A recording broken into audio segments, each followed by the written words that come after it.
Hello everyone. Our today's topic is Fitts law. Human computer interaction में जैसा कि हम सभी जानते हैं, हम जो भी इंटरफेस डिजाइन करते हैं, जो भी इंटरफेस इंप्लीमेंट करते हैं, बेसिकली उस इंटरफेस को डिजाइन करके उसको इंप्लीमेंट करने का मेन मोटो ये होता है कि हम एक ऐसा इंटरफेस डिजाइन करें जिसके थ्रू यूजर कम से कम समय में उस इंटरफेस पे किसी सर्टेन एक्शन को परफॉर्म कर सके। ठीक है, तो वो जो टाइम है जिसमें यूजर सिस्टम से इंटरेक्ट कर रहा है, अगर वो टाइम जितना कम होगा, इट मीन हमारे इंटरफेस की इंटरेक्शन क्वालिटी हाई है। तो हमें हमारा मेन फोकस क्या है, अपने इंटरफेस की इंटरेक्शन क्वालिटी को हाई रखना। तो हम ये कैसे मेजर करेंगे कि हमारे इंटरफेस की जो इंटरेक्शन क्वालिटी है वो हाई है? उसको मेजर करने के लिए फिट्स लॉ है।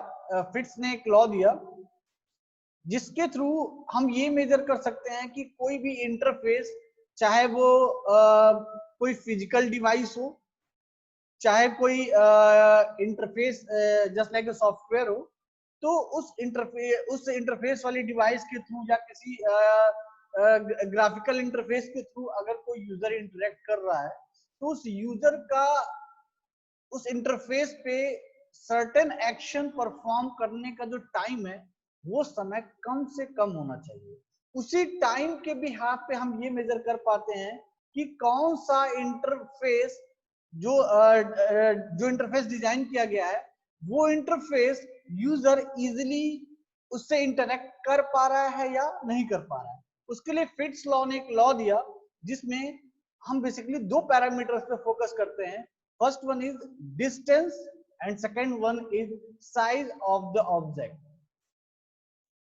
फिट्स लॉ पे अगर फोकस करें तो यहां देखिए कह रहा है, Fitts law states that the amount of time required for a person to move a pointer to a target area is a function of distance to the target divided by the size of the target. Okay, तो main चीज क्या है यहाँ पे, हमारा distance है, दूसरा क्या है, साइज ऑफ द टारगेट। ठीक है, तो बेसिकली अगर सपोज करिए कि हम अपने स्क्रीन पे, हमारे स्क्रीन पे बहुत सारे आइकन्स हैं और उन आइकन्स की साइज अगर बहुत छोटी है, नॉर्मली आपने रियल लाइफ में भी फील किया होगा, अगर स्क्रीन पे 100 आइकन्स है और 100 की साइज, उन 100 आइकन्स की साइज बहुत छोटी है, तो नॉर्मली आप कर्सर को उस स्क्रीन तक ले जाने में आपको समय ज्यादा लगता है। क्यों? आपको उस आइकन को ढूंढना होगा, फिर कर्सर की जो करंट लोकेशन, उस करंट लोकेशन से उस डेस्टिनेशन लोकेशन तक कर्सर को मूव कराने में जो ओवरऑल टाइम है वो टाइम क्या होगा, इंक्रीज हो जाएगा। मीन जो टाइम इंक्रीज हो रहा है, यानी हमें अपने एक्शन को परफॉर्म करने में जो समय लगा वो समय दो चीजों पे डिपेंड कर रहा है। पहला क्या है, हमारा उस ऑब्जेक्ट, उस इंटरफेस पे एग्जिस्टिंग उस ऑब्जेक्ट का साइज कितना है। ठीक है, तो साइज अगर बड़ा है तो कॉमन सी बात है हम उसको इजीली फाइंड आउट कर पाएंगे। अगर इजीली फाइंड आउट कर पाएंगे तो कर्सर की करंट लोकेशन और उस डेस्टिनेशन लोकेशन के बीच का जो डिस्टेंस है वो सेकंड पैरामीटर होता है, जिसको यूज करके हम ये फाइंड आउट करते हैं कि किसी सर्टेन एक्शन को किसी इंटरफेस पे परफॉर्म करने के लिए हमें कितना समय लग रहा है। तो वो जो समय जितना कम होगा, हमारा इंटरफेस उतना ही इंटरैक्टिव होगा। मींस यूजर कम समय में ज्यादा से ज्यादा एक्शन उस इंटरफेस पे परफॉर्म कर सकता है। मींस यूजर इजिली उस इंटरफेस को अंडरस्टैंड कर रहा है और इजिली अपने सर्टेन एक्शन को परफॉर्म कर रहा है। तो ओवरऑल अगर फिट्स लॉ के स्टेटमेंट पर फोकस करें तो फिट्स लॉ यानी ये कहा कि बेसिकली दो मेन पैरामीटर हैं, first one is distance and second one is the size of the target. Means जिस आइकन पे आपको क्लिक करना है, स्क्रीन के जिस ऑप्शन पे आपको क्लिक करना है, उस टारगेट का जो साइज है वो कितना है, वो कितना बड़ा है कितना छोटा है, ये दो पैरामीटर हैं। तो नॉर्मली अगर ऐसे देखें तो सपोज करिए आपकी कर्सर की जो करंट लोकेशन है वो स्क्रीन का लेफ्ट बॉटम कॉर्नर है और आपका जो डेस्टिनेशन है स्क्रीन पे वो ऑब्जेक्ट आपका स्क्रीन के राइट टॉप कॉर्नर पर रखा हुआ है। इट मींस इस केस में आपके कर्सर को बॉटम लेफ्ट कॉर्नर से टॉप राइट कॉर्नर तक मूव करने में मैक्सिमम डिस्टेंस कवर करना होगा।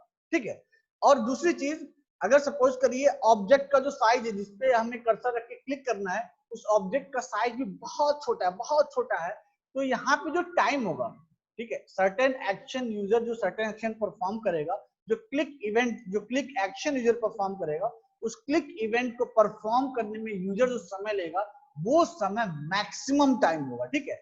दूसरा एग्जांपल लेते हैं, सपोज करिए आपका जो माउस का कर्सर है वो स्क्रीन के बॉटम लेफ्ट कॉर्नर पे है, और जहां पे आपका कर्सर है उसके जस्ट बगल में ही आपको डेस्टिनेशन डेस्टिनेशन एक तरह से कह रहे हैं कि वो डेस्टिनेशन आइकन है जिसपे आपको क्लिक करना है, और उस आइकन की साइज भी बहुत बड़ी है। तो इस केस में आपको कर्सर को उस डेस्टिनेशन लोकेशन पे ले जाके जो क्लिक एक्शन परफॉर्म करना है उसमें जो समय लगेगा वो सबसे कम होगा।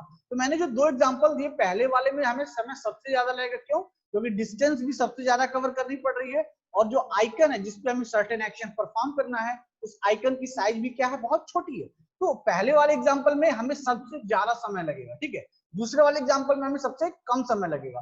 तो कहने का मतलब यह है जिसमें सबसे ज्यादा समय लग रहा है यानी यूजर किसी सर्टेन एक्शन को परफॉर्म करने में बहुत ज्यादा टाइम ले रहा है, ठीक है।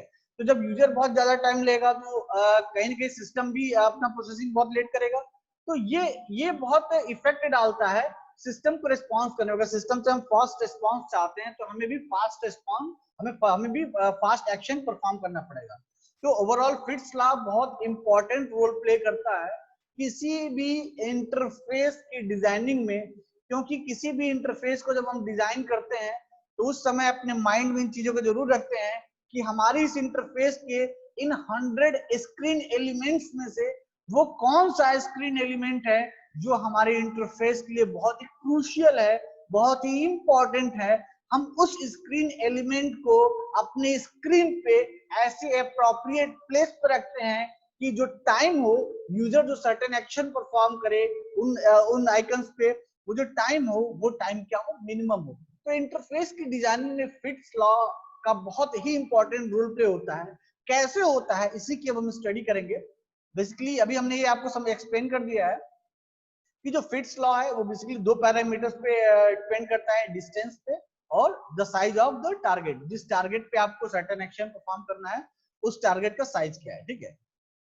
सो फिट्स लॉ की अगर बात करें तो फिट्स लॉ नॉर्मली 1954 में फिट्स ने जनरेट किया था, और उन्होंने कई सारे पॉइंटिंग डिवाइसेस और कई सारे इंटरफेस की स्टडी करने के बाद इस लॉ को उन्होंने बनाया। और बेसिकली उनके माइंड में इस लॉ का कॉन्सेप्ट तब आया जब वो स्टाइलस को यूज कर रहे थे। स्टाइलस मैं आपको बता चुका हूँ, स्टाइलस भी एक तरह का इंटरफेस है जिसमें हमें पेन के थ्रू इंटरेक्ट करते हैं, ठीक है, डिजिटल पेन के थ्रू इंटरेक्ट करते हैं। तो उस स्टाइलस में जो डिजिटल पेन यूज करते हैं हम उस डिजिटल पेन के थ्रू स्क्रीन के एक लोकेशन से दूसरे लोकेशन पे सर्टेन एक्शन परफॉर्म करने का जो समय होता है उस समय को रिड्यूस करने के लिए हम क्या करते थे, हम फिट्स लॉ को फॉलो करते थे ताकि हम उस समय को रिड्यूस करके अपने एक्शंस को फास्ट वे में एग्जीक्यूट कर सके। सो यहाँ पे देखिए क्या रहा है, Fitts law tell us how long it will take to move a pointer from a specific position to hit different target। Means अगर हमारे कर्सर की कोई स्पेसिफिक लोकेशन है, उस स्पेसिफिक लोकेशन से स्क्रीन के रिमेनिंग एलिमेंट्स पे सर्टेन एक्शन परफॉर्म करने में कितना समय लग रहा है ये हम मेजर कर सकते हैं बाय यूजिंग फिट्स लॉ। और जब उसको मेजर कर लेंगे और हमें लगेगा कि नहीं इस एलिमेंट का जो एक्सेस टाइम है वो कम होना चाहिए, तो हम उस एलिमेंट को अपनी स्क्रीन पे इस तरह से प्लेस करेंगे ताकि यूजर उसको इजीली फाइंड आउट कर सके और इजीली उससे कम समय में इंटरेक्ट कर सके। Second one is targets that are larger and closer are easier to hit than ones that are smaller and further away। जैसा कि मैंने दो एग्जांपल दिया था, पहले वाले में ज्यादा समय लग रहा था क्योंकि डिस्टेंस बहुत ज्यादा था और ऑब्जेक्ट बहुत छोटा था, ठीक है। वहीं दूसरे वाले में ऑब्जेक्ट बड़ा था, डिस्टेंस बहुत कम था, तो कम समय लग रहा था। सेम उसी एग्जांपल की सेकंड वाला स्टेटमेंट एक्सप्रेस करता है। Third one is we can use Fitts law to predict how long it will take to hit a target। जैसा कि मैं एग्जांपल में भी आपको कई बार बोल चुका हूं कि आपके स्क्रीन पे 100 स्क्रीन एलिमेंट्स हैं, उन 100 स्क्रीन एलिमेंट्स में जो सबसे इंपॉर्टेंट स्क्रीन एलिमेंट होगा, उस स्क्रीन एलिमेंट को आप अपनी स्क्रीन पे इस तरह से प्लेस करेंगे ताकि यूजर उसको इजीली स्क्रीन पे फाइंड आउट करके इजीली इंटरेक्ट कर सके। उसके लिए आप क्या करेंगे, आप सारे एलिमेंट्स का जो एक्सेस टाइम है वो कैलकुलेट करेंगे। अब उसमें से जो सबसे इंपॉर्टेंट हमारे स्क्रीन एलिमेंट्स हैं, अगर उनका एक्सेस टाइम बहुत ज्यादा है तो उसके एक्सेस टाइम को हम क्या करेंगे, रिड्यूस करने की कोशिश करेंगे बाय यूजिंग फिट्स लॉ। कैसे, हम उसके डिस्टेंस को कम करने की कोशिश करेंगे या हम उस ऑब्जेक्ट की साइज को बड़ा करने की कोशिश करेंगे, ठीक है, ताकि यूजर्स को इजीली फाइंड आउट कर सके। आप नॉर्मली देखा होगा आपने, गूगल लॉगिन जब आप करते हैं तो नॉर्मली साइन इन और साइन आउट का ऑप्शन आपको बड़ी इजीली मिल जाता है स्क्रीन पे, क्योंकि ये बड़ा इंपॉर्टेंट ऑप्शन होता है लॉगिन करने के लिए। जो आपको ईमेल आईडी और जो पासवर्ड डालना होता है वो भी आपके स्क्रीन के बिल्कुल सेंटर्ड में रखा होता है, ताकि यूजर का जो माइंड है सीधे वही इंपैक्ट करे, उसी एक्शन पे इंपैक्ट करे, ठीक है। Next one is we can also use Fitts law to compare different input devices. अभी तक जो मैंने एग्जांपल दिया वो इंटरफेस के रिगार्डिंग दिया कि कैसे हम इंटरफेस पे स्क्रीन के एलिमेंट्स को ऑर्गेनाइज करके एक्सेस टाइम को रिड्यूस कर सकते हैं, लेकिन फिट्स लॉ को हम डिफरेंट इनपुट डिवाइसेस की परफॉर्मेंस को मेजर करने के लिए भी यूज कर सकते हैं। जैसे हमारे पास एक इनपुट डिवाइस है कीबोर्ड, एक इनपुट डिवाइस है माउस, तो इनपुट कीबोर्ड्स के थ्रू भी हम नेविगेशन कर सकते हैं। आप जानते हैं हम टैप बटन प्रेस करते हैं और हम नेक्स्ट ऑप्शन पे मूव करते करते अपने डेस्टिनेशन लोकेशन पे पहुंच जाते हैं। तो कीबोर्ड के थ्रू अगर हम नेविगेशन करते हैं तो definitely it will take time, और अगर हम माउस के थ्रू नेविगेट करते हैं तो it will take lesser time in compare to keyboard. तो कहने का मतलब यह है फिट्स लॉ के अकॉर्डिंग जो माउस और कीबोर्ड, ये दो जो इनपुट डिवाइसेस हैं, इन दोनों डिफरेंट इनपुट डिवाइसेस का जो रेस्पॉन्स टाइम है, ठीक है, उसको हम कंपेयर करने के लिए फिट्स लॉ के अकॉर्डिंग हम उसके टाइम को कैलकुलेट करते हैं और ये फाइंड आउट कर पाते हैं कि किस डिवाइस से इंटरेक्ट करना इजी होगा। तो नॉर्मली अगर डेली लाइफ में जो हम कीबोर्ड और माउस यूज करते हैं उसको अगर हम देखें तो कीबोर्ड के थ्रू अगर हम नेविगेशन करते हैं तो definitely it will take time, ठीक है, यानी फिट्स लॉ के अकॉर्डिंग इसका जो एक्सेस टाइम होगा वो क्या होगा, ज्यादा होगा इन कंपेयर टू माउस। तो इन दोनों इनपुट डिवाइसेस में सबसे बेस्ट कौन होगा, माउस बेस्ट होगा। क्यों, क्योंकि इसका जो एक्सेस टाइम है वो क्या है, कम है। तो फिट्स लॉ जो कि दो पैरामीटर पे डिपेंडेंट है, distance and the size of the object, ठीक है। तो इसी डिस्टेंस और उस साइज, इस दो पैरामीटर को यूज करते हुए फिट्स ने एक फॉर्मूला दिया जिसको हम बोलते हैं मूवमेंट टाइम। मतलब कितना समय लगेगा आपको अपने करंट डेस्टिनेशन से अपने डिजायर्ड डेस्टिनेशन में पहुंच को सर्टेन एक्शन को परफॉर्म करने में, जिसको नॉर्मली मैं एक्सेस टाइम भी कह रहा हूँ, कितनी इजीली आप उसको एक्सेस कर पा रहे हैं अपने डेस्टिनेशन स्क्रीन एलिमेंट्स को। तो जो ये मूवमेंट टाइम है वो मूवमेंट टाइम बेसिकली दो कांस्टेंट और दो पैरामीटर्स पे डिपेंड, दो वेरिएबल पे डिपेंड करता है। दो कांस्टेंट यहाँ पे ए और बी है, जहाँ पे ए आपका इंटरसेप्ट है और बी आपका स्लोप है, और जो दो रिमेनिंग पैरामीटर हैं उसमें एक डिस्टेंस है और एक जो है उस स्क्रीन एलिमेंट के साइज को रिप्रेजेंट करता है। तो इस फॉर्मूले को mt equal to a plus B into I D को अगर मैं एलिब्रेट करूं तो ये फॉर्मूला कुछ इस तरह से बन के आता है, mt equal to a plus B into I d था, where id equal to log 2, where id equal to log base 2 d by w plus 1, where d is distance and w is width of screen element, w is width of screen element। तो अगर इस फॉर्मूले को अगर आप ध्यान से देखें इस फॉर्मूले को, तो इस फॉर्मूले में देखिए ये जो मूवमेंट टाइम है, ये मूवमेंट टाइम d यानी डिस्टेंस के डायरेक्टली प्रोपोर्शनल है। मींस हमारे कर्सर की करंट लोकेशन और उस स्क्रीन एलिमेंट की एग्जिस्टिंग करंट लोकेशन के बीच का जो डिस्टेंस होगा वो जितना ज्यादा होगा हमारा मूवमेंट टाइम उतना ही ज्यादा होगा। Means this distance is directly proportional to mt and w is width of screen element. Means screen के उस एलिमेंट का साइज जितना बड़ा होगा हम उसको कम समय में एक्सेस कर सकते हैं। Means mt is inversely proportional to w। so जो फॉर्मूला यहाँ निकल के आया वो है हमारा mt equal to a plus B into log d by w plus 1, where a and b is constant, where a and b is constant. So अगर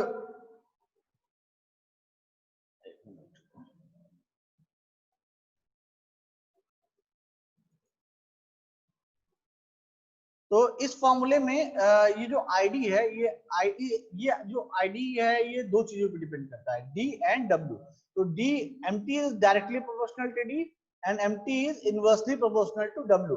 सो there is a linear relationship between movement time, जिसको आप access time कह सकते हैं, and the ID index of difficulty. Index of difficulty means कितनी difficulty हमें face करनी पड़ रही है अपने उस सर्टेन एक्शन को परफॉर्म करने के लिए, या यूं कहें उस सर्टेन स्क्रीन एलिमेंट को एक्सेस करने में, यूज करने में. तो जो इंडेक्स ऑफ डिफिकल्टी है ये जितनी कम होगी, यानी इंडेक्स ऑफ डिफिकल्टी कम है मतलब हम आसानी से इंडेक्स ऑफ डिफिकल्टी अगर कम है यानी मूवमेंट टाइम भी हमारा क्या होगा, कम होगा. Second one is when comparing different pointing devices, A and B can be experimentally determined. यहाँ पे देखिए जो A और B है, when comparing different pointing devices, normally A और B constant है, लेकिन हम जब different pointing devices या input devices को यूज करते हैं, can be experimentally determined. तो उन डिफरेंट डिवाइसेस के लिए ए और बी की जो वैल्यू होगी डिफरेंट होगी, और ये हमें एक्सपेरिमेंटली कैलकुलेट करना होगा. ठीक है. Third one is when predicting how quickly a target can be hit, A and B can be assigned a value. तो नॉर्मली ए और बी एक तरह से देखा जाए तो एक तरह से कांस्टेंट की तरह ट्रीट हो रहे हैं, और जो हमारा मूवमेंट टाइम, उस मूवमेंट टाइम को कैलकुलेट करने का जो दो मेन पैरामीटर है वो हमारे डिस्टेंस और ऑब्जेक्ट की विड्थ है. जैसा कि आपको यहाँ फिगर में देखिए दिखाया हुआ है, फिगर में देखिए एक ऑब्जेक्ट है, ये एक ऑब्जेक्ट है. ठीक है. इस ऑब्जेक्ट के सेंटर पॉइंट से कर्सर के करंट पॉइंट के डिस्टेंस को मेजर करते हैं, जो कि कैपिटल डी है. ठीक है. ये डिस्टेंस हमारा हो गया कैपिटल डी, और ऑब्जेक्ट की जो विड्थ है वो ये कंप्लीट विड्थ है, this one, this is a width of object. ठीक है. तो फिट्स लॉ के अकॉर्डिंग ये डिटरमाइन करने के लिए कि हम इस ऑब्जेक्ट को कितनी इजीली एक्सेस कर सकते हैं, मींस इंडेक्स ऑफ डिफिकल्टी को कैलकुलेट करेंगे, और इंडेक्स ऑफ डिफिकल्टी को अगर कैलकुलेट कर लेंगे तो हम नॉर्मली उसका मूवमेंट टाइम या यूं कहें उसका एक्सेस टाइम हम इजीली कैलकुलेट कर सकते हैं. और जो इंडेक्स ऑफ डिफिकल्टी है ये जितनी कम होगी मूवमेंट टाइम हमारा उतना ही कम होगा. तो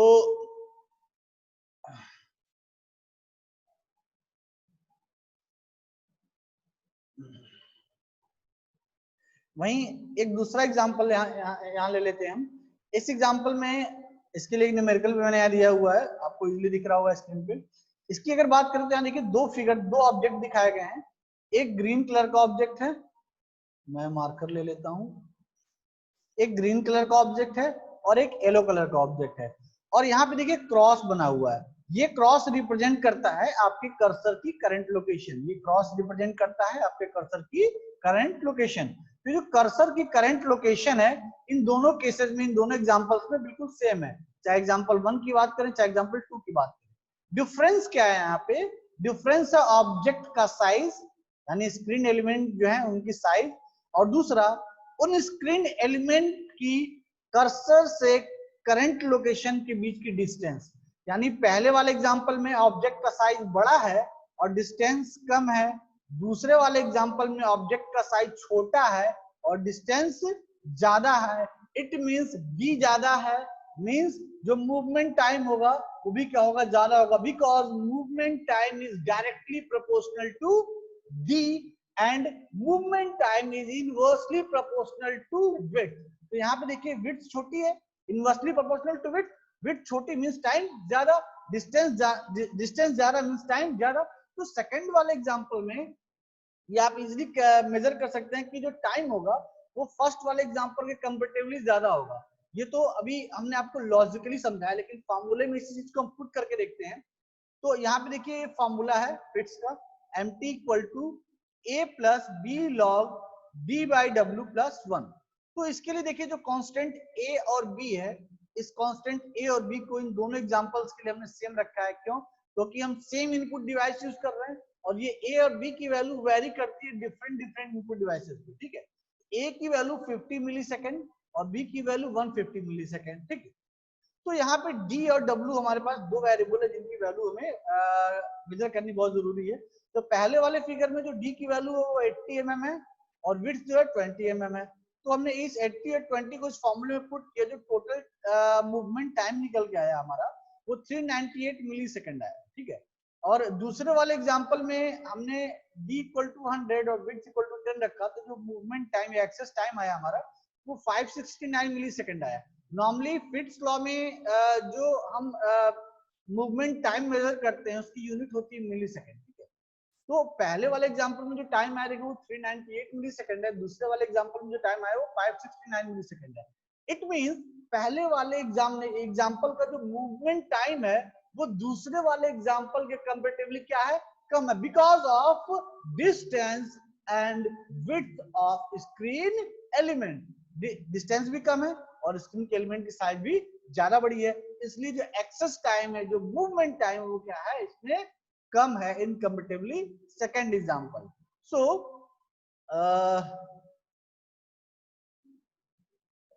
give me time to erase all this. So move to conclusion. What is the summary of Fitts law? क्यों यूज कर रहे हैं फिट्स लॉ को? ठीक है, बेसिकली क्या कंक्लूजन निकलेगा फिट्स लॉ को अगर हम यूज करते हैं?